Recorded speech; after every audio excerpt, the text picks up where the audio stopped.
Kendrick Lamar's recent record GNX is arguably his best since 2015's To Pimp A Butterfly. We'll be doing a bit of a deep dive into GNX and why it's his best record since TPAP. If you want more content like this, make sure to subscribe, like the video, and comment down below another record you want me to see next potentially. Unless you've been living under a rock before the release of this record, Kendrick was already having a very hot 2024, part of a multi-track beef with hip-hop Canadian titan Drake. And it all started with a few shots from Kendrick off of Future and Metro Boomin's record earlier that year with We Don't Trust You. Then it created this domino effect where Drake responds, J. Cole responds, he apologizes, diss tracks are going back and forth. Drake is getting called a PDF downloader with Kendrick creating one of the biggest songs, if not the biggest song of that year. Talk about a series of events. Kendrick has come out as the victor in this beef, and since then, he's been doing victory lap after victory lap after victory lap after victory lap, doing the pop-out show with music videos, swept the Grammys with Not Like Us, headline at the Super Bowl halftime show, dropped this album, and has 9 nominations in the upcoming Grammys. Now, Kendrick has commanded respect from a lot of fans of all stripes, and his catalog backs that quite well. Speaking of his catalog, this was his follow-up to his 2022 record, Mr. Morale and the Big Steppers, where Kendrick finally chose himself over his fame, healing from past traumas and cycles of abuse. Thankfully, with GNX, Kendrick is more prepared mentally than I think he's possibly ever been. Now, when it comes to the greater context of his catalog, as I said earlier, GNX is his best record since TPAP. Before we get into the nitty-gritty of his most recent record, we have to discuss the last two before GNX, Mr. Morale and his 2017 record,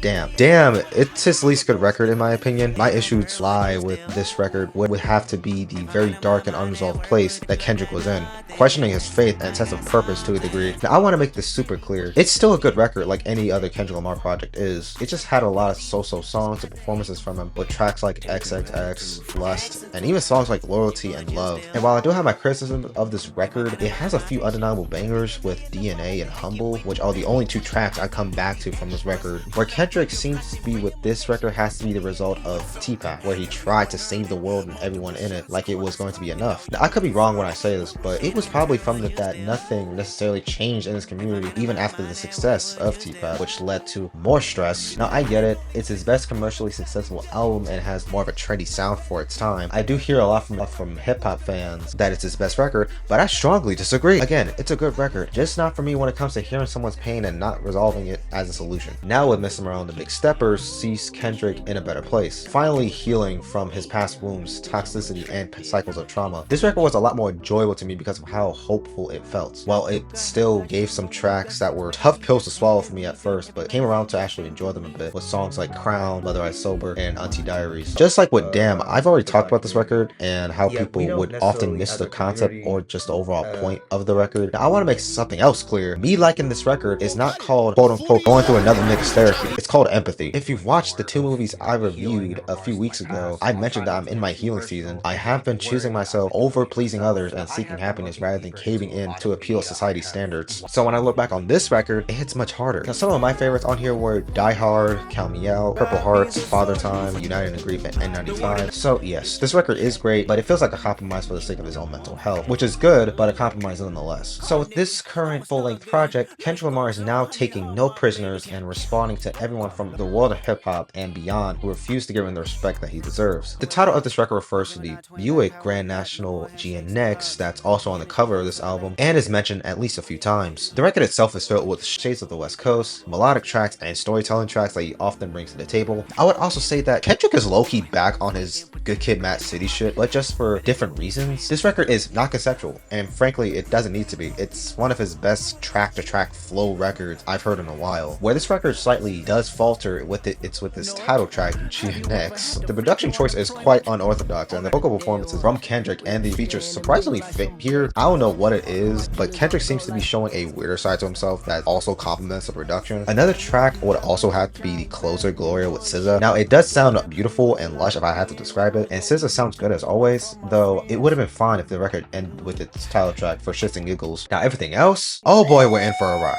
Now, I guess we could start with the opener, Whacked Out Murals. Now, it has this sinister vibe with the eerie background vocals accompanied by the Mexican mariachi singer Daria Barrera, who also shows up in the middle and end of the record too. Kendrick sounds angry, almost as if he's rapping through clenched teeth, fires a shot at a very oh so funny comedian, Andrew Schultz. Now, if you remember, it was more than likely specifically especially with the time he stereotypically and made derogatory terms in remarks to black women, expresses on the line with up and knock 'em all off. Don't let no white comedian talk about no black woman that's law. Kendrick is also mentioning the privilege of playing at the Super Bowl halftime show with Nas congratulating him. Squabble Up is where we hit West Coast territory. DJ Mustard produced this track and some other bangers that we'll get to later. Kendrick delivers a weird inflection with the killer beat to go behind it. Now the bridge is so fucking sick, it's making it feel like a club anthem to get people hype. Where are you from? My bitch. There's also a vocal sample from Debbie Debs, When I Hear Music.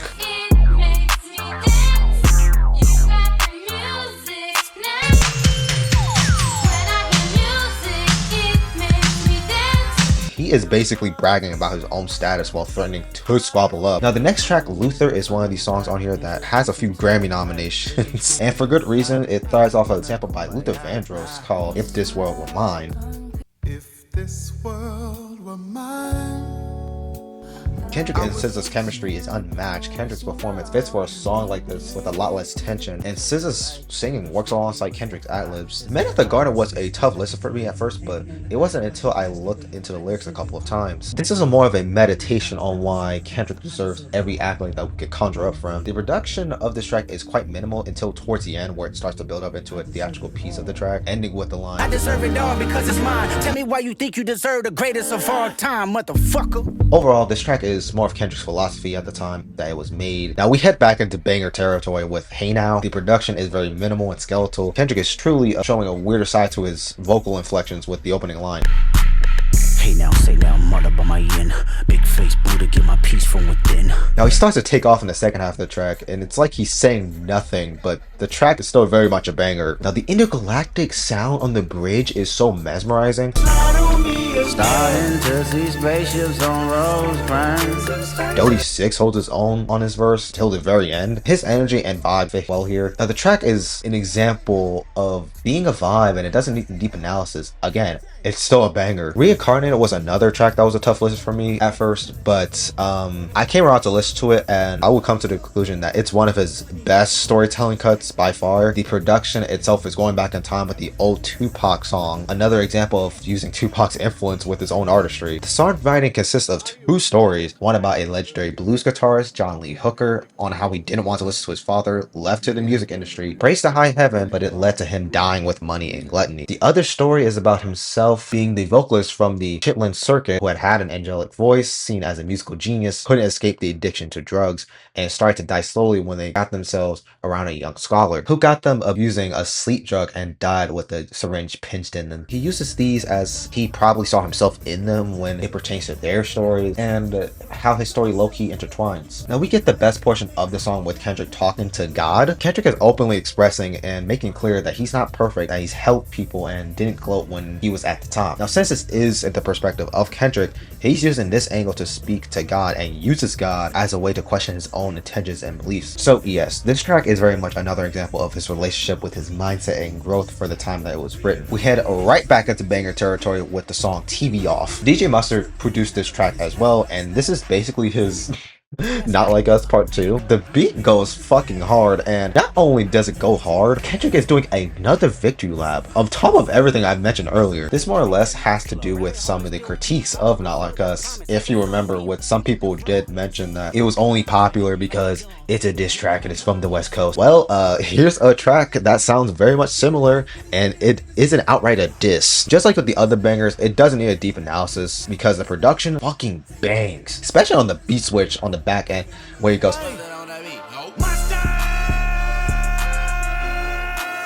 that became very much a meme. It's my personal favorite portion of the song, and I go back to it. I also play it on my DJ sets. Now we go back in time with the song Dodgers Blue. It really takes me back to the 80s with those synth heavy bass passages and minimal vocal contributions from the features that also fit the vibe. The grooves are tight. Kendrick's performance fits for a song like this, just like with Luther. The only thing I would say that it's making it not reach its fullest potential is its runtime. It could have gone like another minute or so. Now we get our last hit of banger territory with the song Peekaboo. Just like with Hey Now, it's another experimental in its sound. Kendrick is just being outright silly on this track, and I would make the argument that it brings personality and it's not taking itself seriously. The production is another bass-heavy treat, and it also bangs, especially with as he Chite X contribution. It's another vibe with funny refrains of What they talking about? They ain't talking about nothing. What they talking about? They ain't talking about nothing. What they talking about? They ain't talking about nothing. What they talking about? They ain't talking about nothing. including with another refrain. Hey, hey, hey, hey, that's my bitch.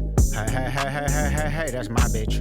Hey, hey, hey, hey. But hey, he's taking himself so unseriously, and frankly, it's admirable. So as I mentioned earlier, this is his best record since 2015 with To Pimp A Butterfly. It's not perfect, nor is it teetering on perfect, but it's the closest thing he's gotten to perfect in a good set of years. This record is defined by the hottest streak that he's gotten to for the better part of the past year, and for this upcoming Grammys. Luckily, this isn't a concept to be great, which is an example for albums not needing to be very deep or conceptual to be good at all. He's pushing forward, he's experimenting, and he still proves to be one of the greatest songwriters in his generation. Now I'm gonna get out of here before I get off track. I'll give this an A+.